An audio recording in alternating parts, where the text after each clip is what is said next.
Well, it is currently 2:30 a.m. on March 22nd, 2013. Little over an hour and a half ago, I got home from work.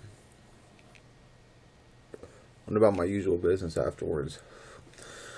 On my drive home, which is about a 20-minute drive, I had a thought about how much I hate my job. And it's mostly due to repetition. I work in a production environment dealing with automobiles. And it really sucks. I'm not gonna lie. I make $10 an hour. My job's not too bad. I have a 30-minute break and 30-minute lunch break and 15 minutes breaks spread out throughout the shift, which isn't bad at all. It's a lot better than some of the other jobs I've had. But there's still something that gets me down to the core, and it's the fact that 8 hours is a long fucking time. Think about it. 8 hours is 1/3 of your whole day. You also spend 8 hours sleeping.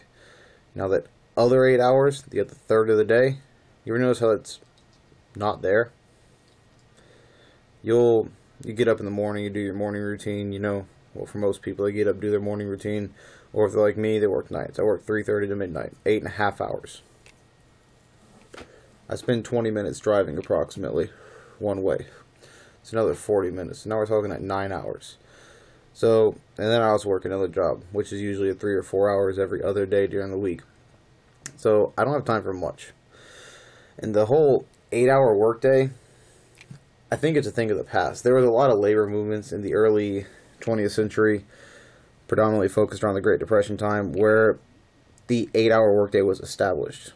And at the time, it was a groundbreaking thing, because a lot of people would slave away for, 10, 12, 15 hours a day. The 8-hour workday became a standard because they started realizing that 8 hours was a decent medium between what people wanted and what companies wanted. However, I think that there's been a major neglect in the area of efficiency and productivity.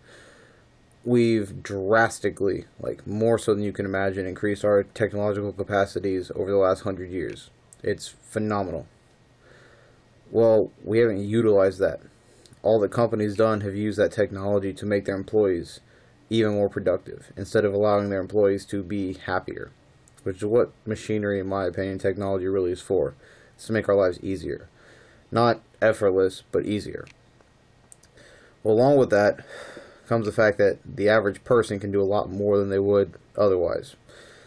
Now, there's a couple things in this area that I didn't want to go over. As a laborer myself, I've noticed that after about 4 or 5 hours, I start getting tired of being at work. After 6 hours is when I get literally tired. Metaphorically tired after 4, but literally tired after 6. I mean, after 6 hours, your back starts hurting, your muscles start aching, you start getting hungry or whatever. You're like, man, I just want to go home. Well, there needs to be, in my opinion, a change in the work day for the average laborer or employee, no matter where you're working. I think we need to implement a 6-hour workday. 6 hours is 1/4 of your day. Now, you sleep for 8 hours. That means that you are now preoccupied with 14 hours of your day. But that leaves 10 hours every day for whatever you want to do. And as it stands right now, on most, you'll have, 2 to 4 hours to do what you want to do, and the rest of your day is devoted to obligations. Which, I get that people have obligations. You have things you have to do, parent, job, chores around your house, dog, cat, whatever. But nonetheless, most people don't get their personal time, except on the weekends. But you have a 2-day weekend, which brings about another point. Instead of working 5 or 6 days a week, implementing a 4 or 5 day a week work week would be a lot more beneficial. For instance, you could work 4 days a week, 6 hours a day, 24 hours a week. Obviously, we would need a higher pay to be able to do that, or the cost of living needs to decrease. Either one will have the same effect. I'm more for the cost of living decreasing, which is only going to come about whenever companies provide their services for cheaper, which I don't see happening because companies are there to make money, and they don't want to cut into their profits. And I get that. But on the other hand, it's unethical, in my opinion, to force your employees, literally, they tell you you work 8 hours a day, you don't get the job. Well, fuck you. You give me a 6-hour work day, you get no employees. How's that? And then you make no money. That's the opinion that I think we as the labor force need to have. Now, there are people willing to work 8, 10, 12 hours a day. Good for them. If that's what they want to do. But they need to do it because they want to, not because that's the only option. A 6-hour workday would bring down a lot of stress. Mental, or for people like me, physical. You know, the manual labor thing for only 6 hours a day is a lot better than 8 hours.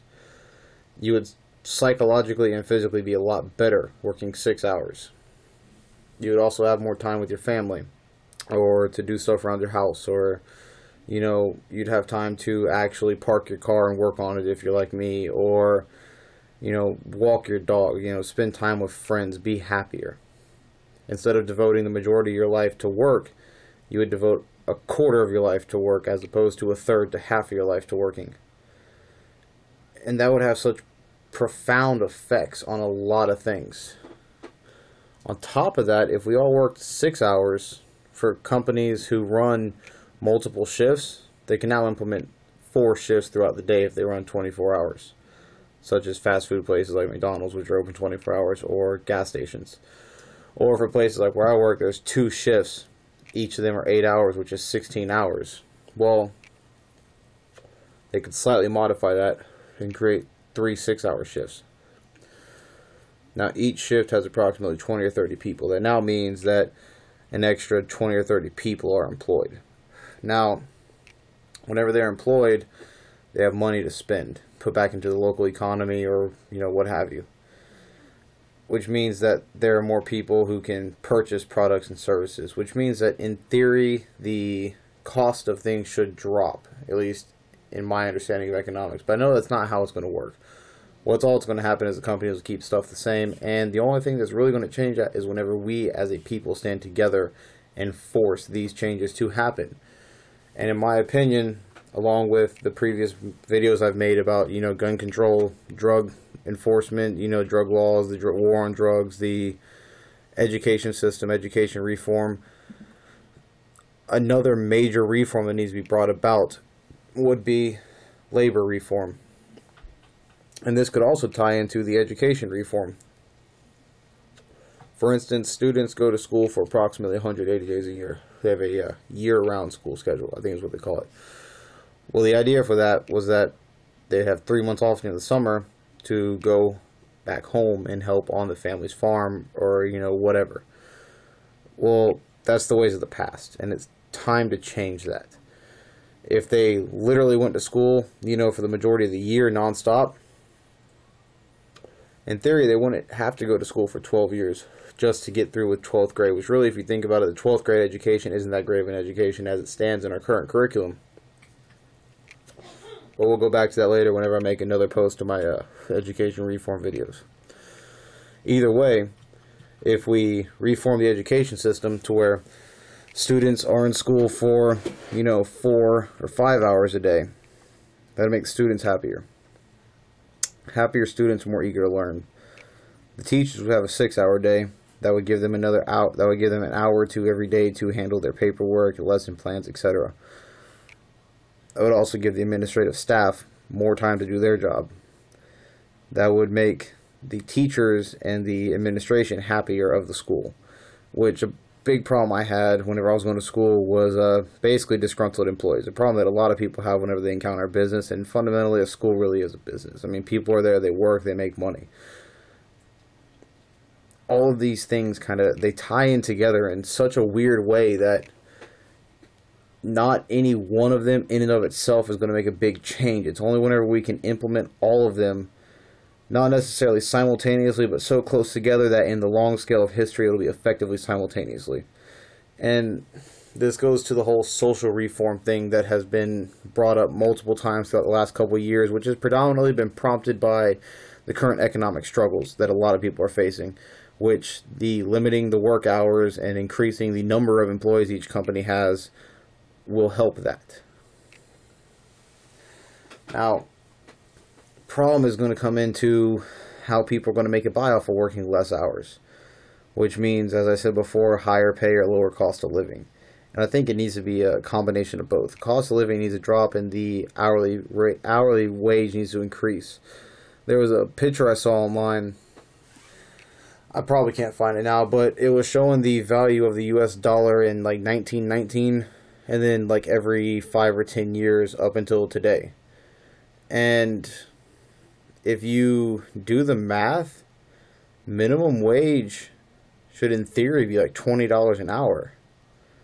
Well, if everybody minimally made $20 an hour, we'd be a lot better off, and we wouldn't need to work 40 hours a week. But then that goes back to the whole free-range serfdom thing that a lot of people have mentioned, which I'm going to make another video on that one later, trust me. But they want us to work this much for this little pay. And if we were able to, if the minimum wage increased steadily with the cost of living increase, like I said, minimum wage would be in the range of $15 to $25 an hour, which means everybody would have more money. And then if we implemented a 6-hour work day and possibly, 4, if no more than 5-day work weeks, we'd have a lot more time together, a lot more time for family and friends, and we'd have more money. And because there'd be more people working with more money, companies would be able to lower the price of their services and goods because they would be working off of volume at that point instead of off of, per sale. Because if, that's part of the, not a very huge part, but it is part of the reason why McDonald's is able to sell their food for so cheap, even though it is crappy, unhealthy food. Part of the reason they're able to sell it so cheap is because they know they are going to sell, X number of whatever every single day, which means they're able to lower the cost. Because by lowering the cost, they, in the long run, increase more sales, which ultimately means more money. And the same concept could apply to a lot of things. One problem a lot of people have is things like their bills. Rent, utilities, mortgage, whatever. All of that needs to drop, in my opinion. There's no reason why I should be paying $200 or $300 a month for my electricity and water, even though a lot of y'all are going to say, well, then quit using so much of it. Well, fuck you. These are forces of nature, in my opinion. Electricity is a fundamental force of nature, which is the reason why Nikola Tesla wanted it to be free for everybody, which it should be. Water is also a natural resource. Now, I get that I need to pay in order for these services to literally be delivered to my doorstep. Well, not literally to the side of my house, if you want to get technical, but to my house. But still, it shouldn't be as much as it does cost. And then with rent. Your rent is predominantly based off of what your landlord's paying on a mortgage for the house. Well, the mortgages need to be dropped too. The interest rates, etc., everything with banking needs to be changed. But once again, that's another story whenever I bring about the Federal Reserve video I plan on making. So, video's getting kind of long now. Looks, by my estimates, we're pushing about 10 minutes. So I'm going to wrap it up pretty quick. In the long run, wages need to go up to compensate the rise in the cost of living. The average hours per day worked needs to drop to in the range of 6 hours a day. And in my opinion, we need to implement a 4-day work week. So you have 3 days off. 3 whole days off every single week. Well, send me your comments, or if you don't want the public to see, send me an email. Later.